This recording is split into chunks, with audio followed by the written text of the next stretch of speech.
भवितव्य ठरवणार आहे। तर या लोकल मधून भाजपची गाडी आता सुसाट सुटलेली आहे आणि लोकल ना आणखी भाजपचा स्पीड घेतलेला आहे। भाजप शिंदे 41 आणि ठाकरे बंधू 23। नक्कीच काँग्रेस 5 जागांवर आघाडीवर असल्याचं ही आपल्याला लोकल सांगतेय। तर मुंबईतले हे चित्र जे अगदी झटापट बदलत आहे, काय नेमके आकडे महायुतीच्या बाजूचे आहेत पुन्हा एकदा पाहूया। भाजप शिवसेना एकत्रितपणे 43 जागांची आघाडी आहे। ठाकरे बंधू या ठिकाणी 23 जागांवर आघाडीवर आहेत। काँग्रेस आणि वंचित एकत्र लढले होते, तर त्या ठिकाणी फक्त 5 जागांवर काँग्रेसला इथे आघाडी मिळालेली आहे। तर मुंबईमध्ये महायुती आघाडीवर आहे, काँग्रेससह इतर पक्षांची फक्त 11 जागांवर या ठिकाणी आघाडी आहे। मुंबईतले हे अपडेट आहेत। मुंबईत महायुती आघाडीवर आहे आणि कलांमध्ये ठाकरेंची पिछाडी दिसतेय।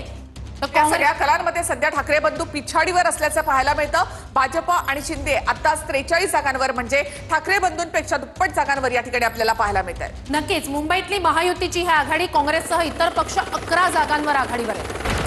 तर मुंबईचं चित्र आपण पुन्हा एकदा पाहूया। तर भाजप आणि शिंदे 43 जागांवर, राष्ट्रवादी अजित पवारांची 1, ठाकरे बंधू 23 जागांवर आणि काँग्रेस आणि वंचित 5 जागांवर।